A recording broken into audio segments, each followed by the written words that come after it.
मजदूर एकता जिंदाबाद जिंदाबाद। काले कानून, काले कानून, काले कानून वापस लो, वापस लो। सभी किसान मजदूर संघर्ष कमेटी के सभी पदाधिकारियों को डॉक्टर बाबा साहब अम्बेडकर बौद्ध भिक्षु संघ की ओर से हम धन्यवाद देते हैं। इस सिंघू बॉर्डर पर बैठे तमाम हमारे किसान भाई बहन, माता बुजुर्ग, बच्चे, गाजीपुर बॉर्डर में बैठे हुए हमारे माता पिता, बुजुर्ग और बच्चे जो इस ठंड की परवाह न करते हुए आज तक डटे हुए हैं। सबसे पहले मैं उन हमारे शहीद भाइयों को नमन करता हूं जिन्होंने इस आंदोलन के लिए सिंगीपुर बॉर्डर हो, गाजीपुर बॉर्डर हो, वहां पर अपनी शहादत दी है। हम बौद्ध भिक्षु लोग उनको नमन करते हैं। हम लोग बहुत दिनों से इस आंदोलन को देख रहे थे। पंजाब में जब आंदोलन शुरू हुआ तो हम इसको देख रहे थे, और जैसे जैसे हम आपके इस आंदोलन के रूप को देख रहे थे, हम तेलंगाना के किसानों ने, महाराष्ट्र के किसानों ने इस आंदोलन को मजबूत करने के लिए वहां पर हमने धरने दिए थे। हमको लग रहा था कि ये जो मोदी सरकार है ये इंसानों की सरकार है, लेकिन हमें पता चला कि ये लोग इंसान नहीं है, ये हैवान है। इनके दिल में, इनके जहन में दिल नहीं है। ये मानव लोग नहीं है, ये पत्थर से बने हुए लोग हैं। ये कुछ चंद पूंजीपतियों के लिए बने हुए नुमाइंदे हैं।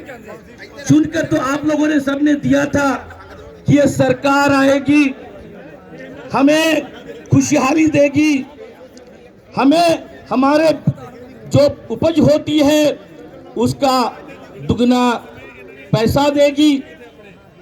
हमें लग रहा था कि ये सरकार जो है हमारे भले के लिए आई है, लेकिन जब इन तीन काले कानूनों को हमने देखा तो लगा कि ये सरकार हमारे लिए नहीं बनी है, ये हमारी दुश्मन है। इनके जहन में दिल नहीं है, मानवता नहीं है। ये मोदी हो, ये शाह हो, ये इनके मंत्रिमंडल के लोग कितना घटिया बात करते हैं। हम लोगों को कहते कि खलिस्तानिया है, हमको बोलते हैं कि टेररिस्ट है, और फिर हमसे बातें भी करते हैं। हमारे सारे किसान नेता 40 वहां जाके उनसे बातें करते हैं, फिर उनकी भाषा बदलती है कि खलिस्तानी है, पाकिस्तानी है, और वही लोग कहते हैं पाकिस्तान कंगाल है, और वो कहते हैं वहां से पैसा आया है। इतने मूर्ख लोग हैं ये लोग ऐसे हैं, ऐसे बने हुए लोग हैं ये कि इनको लगता है ये देश उनके बाप का है। लेकिन हम लोगों ने दिखा दिया, पंजाब के किसानों ने दिखा दिया आज सारे भारत को कि ये किसानों का देश है, मोदी शाह के बाप का देश नहीं है। जय जवान, मोदी हो या चाहे शाह हो, इनको आपके कदमों में सर रखना पड़ेगा। आज मोदी ने खाना खाया होगा, आज शाह ने खाना खाया होगा, आज कैबिनेट के सारे मंत्रियों ने खाना खाया होगा। उनसे पूछो वो खाना कहां से आया था? उनके बापों ने पाकिस्तान से लाया था कि यहाँ के किसानों का खाना था? वो कहां का खाना था? आप लोगों के उपजाए हुए अनाज का खाना था। वो मोदी घमंड में जा रहे, आप लोगों की शक्ति। हम बौद्ध लोग बहुत शांत प्रिय होते हैं, हम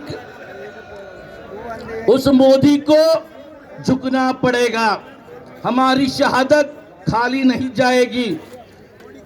सारा बौद्ध लोग भी आपके साथ में है, सारे भारत का किसान ही नहीं, जो मजदूर है, जो लोग जिनके ऊपर जुल्म हुआ, दलित शोषित समाज, एससी ओबीसी समाज, सारा आपके साथ में है। मोदी को लग रहा था कि उसके साथ में है, लेकिन भारत के पंजाब के किसान ने दिखा दिया, यूपी के किसान ने दिखाया कि सारा भारत किसानों का है। किसानों के बगैर ये भारत खड़ा ही नहीं हो सकता। अरे भारत क्या, सारा विश्व खड़ा नहीं हो सकता है। यूके के किसानों ने, ऑस्ट्रेलिया के किसानों ने भी हमारे इस आंदोलन को साकार किया है। सारा विश्व का जो किसान है आज हमारे साथ में है, मोदी के साथ में नहीं है, ध्यान में रखना। ये मोदी को लग रहा था, क्योंकि हम लोग रोज ये आंदोलन को देख रहे थे, लग रहा था पहली मीटिंग हो गई कुछ हल निकलेगा, दूसरी मीटिंग हो गई कुछ हल निकलेगा, तीसरी मीटिंग हो गई कुछ हल निकलेगा, 10 हो गया लेकिन हल नहीं निकाला। उसको लग रहा था अरे किसान लोगों से मेरे को वोट की आवश्यकता नहीं है, क्योंकि ईवीएम्स के कारण उसको घमंड है। ये जो वोटों की मशीन है ना, नहीं तो जिस लोगों के दिल में इंसानियत होती है वो आज कहते हैं अरे मेरे भाई, मेरा किसान इतने ठंडी में बैठा है, इतने मैंने जाना चाहिए, लेकिन उसको घमंड आपके वोटों का नहीं है। आज उसको घमंड है ईवीएम मशीन का कि मेरी मशीन मेरे साथ में है।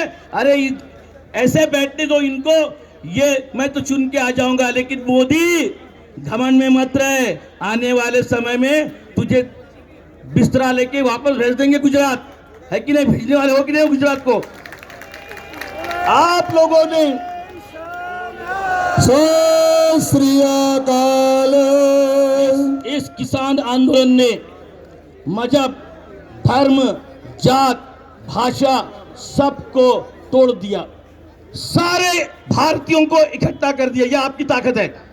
आज तक जिनको घमंड था हिंदू मुसलमान करके, जिनको घमंड था कि हम बांट देंगे लोगों को, लेकिन इस किसान आंदोलन ने सबको इकट्ठा कर दिया। ना जात, ना धर्म, ना भाषा। हम तेलंगाना, ये महाराष्ट्र के हैं, ये मराठी बोलते हैं, मैं मराठी बोलता हूँ, तेलुगु बोलता हूँ, हिंदी बोलता हूँ, आप लोग पंजाबी बोलते हैं, लेकिन किसान का दिल एक है। उसकी कोई भाषा नहीं है, उसकी कोई देश नहीं है, प्रदेश नहीं है, सब एक है। और इसीलिए इस आंदोलन का सबसे बड़ी उपलब्धि क्या है कि इस आंदोलन ने भारत के संविधान को बचाया है। आपके ताकत में भारत के संविधान को बचाया है। जो लग रहा था कि भारत का संविधान शायद कुछ समय के अंदर में ही टूट जाएगा, उसको मिटा दिया जाएगा, लेकिन किसान भाइयों, मेरी माताओं, मेरी बहनों, तुम्हारे ताकत ने आज इस संविधान को बचाया है। यह आपकी ताकत है और ये संविधान को बचाएंगे। और ये 3 काले कानून जो है इनको वापस करा के ही रहेंगे, क्योंकि आपका जो बलिदान है, आपका जो ताकत है, ये व्यर्थ नहीं जाएगी। आपकी ताकत, मोदी बड़ा अभी वो बहुत विचलित हो गया है। उसको लग रहा था 10 दिन में सब भाग जाएंगे, लेकिन उसको नहीं मालूम था कि किसान की ताकत सारे जहां को हिला के रख देगी। मोदी क्या है? एक इंसान है, वो क्या हल नहीं सकता है? आपने हिला के रख दिया। और यही ताकत हमारे 3 काले कानून इन लोगों ने बनाए थे, इनको वापस लेना ही पड़ेगा। आप काले कानून वापस चाहते हो कि नहीं चाहते हो? फिर इन काले कानून को वापस लेने के लिए दिल्ली का कुछ करना पड़ेगा और शांततामय ढंग से। हमारे सारे किसान नेताओं ने बताया है, शांतता से, किसी को तकलीफ नहीं देना है, तिरंगा झंडा लगाना है और ट्रैक्टर रोड की परेड करना है। ये देश हमारा है, तिरंगा हमारा है, संविधान हमारा है। ये सारे इंसान इस देश के, हम सब लोगों का खून एक है, हमारा खून अलग नहीं है। इन लोगों ने बांट दिया था, लेकिन आप लोगों को मैं नतमस्तक होता हूं। हम बौद्ध भिक्षु लोग आपको नतमस्तक होते हैं कि आज आपने सारे भारतीयों का खून एक कर दिया और भारतीय बना दिया। अब कोई पंजाबी नहीं है, कोई कुछ नहीं है, हम सब लोग भारतीय हैं। और ये ताकत आने वाले समय में हमारे 3 काले कानून वापस हम लोग लेके ही रहेंगे, तभी वापस जाना है। आप लोगों ने हमें जो समय दिया उसके लिए मैं इस संगठन का बहुत शुक्रगुजार हूँ। और हम सारे बौद्ध भिक्षु लोग आपके साथ में, तेलंगाना का लोग है, महाराष्ट्र का लोग है, कुछ चंद लोग हैं, चंद लोग जिन लोगों ने वो सरकार के साथ में हैं, लेकिन चलेगी कुछ भी नहीं उनकी। चलेगी किसानों की। अगर इस देश को चलाना है तो किसान को जीवित रखना पड़ेगा, और ये किसान जिस दिन खड़ा हो जाएगा, मोदी तेरा तख्ता उलट जाएगा, ध्यान में रखना। अब उसके तख्ते श्री अकाल। तानाशाह आए और चले गए, लेकिन किसान ने सारे वक्त इस इंसान का पेट भरा है। मोदी आके पेट नहीं भरता है। अरे उसको हमने प्रधानमंत्री बनाया था, लेकिन उसको घमंड आ गया। अरे शाह को हमने गृह मंत्री बनाया, उसको घमंड आ गया। लेकिन तेरे बच्चे, तेरे बीवी क्या खा रही है उसको पूछ लेना तू। अनाज चाहिए, और अनाज के लिए ये किसानों के हाथ चाहिए, ये किसानों का शरीर चाहिए। जब ये किसान खेत में जाएगा तब तेरा पेट भरेगा। मोदी ध्यान में रखना, मगरूरी में मत रखना, खुद को मगरूर ये मत समझना कि शहंशाह बन गया है। कितने शहंशाह आए और चले गए, कितने तख्त आए पलट गए, लेकिन किसान किसान है। इसने सारे दुनिया को अपने हाथों से सिंचे खाने से उनका भरण पोषण किया है। अन्नदाता है, आप हमारे अन्नदाता है। हम गांव-गांव जाते हैं, भिक्षाटन करते हैं। हम बोतल भिक्षु लोग जब गांव-गांव जाते हैं, भिक्षाटन करते हैं, तो हमारा पेट आपका दान मिलता है। सारे किसान लोग हमको दान देते हैं, और उसी किसानों के अन्न से हम धर्म का प्रचार करते हैं, मानवता का प्रचार करते हैं, भाईचारे का प्रचार करते हैं, शांतता का प्रचार करते हैं, एकजुट का प्रचार करते हैं, और भारत को अबाधित रखने का प्रचार करते हैं। आप लोगों ने जो हमको समय दिया, इसलिए बहुत बहुत धन्यवाद।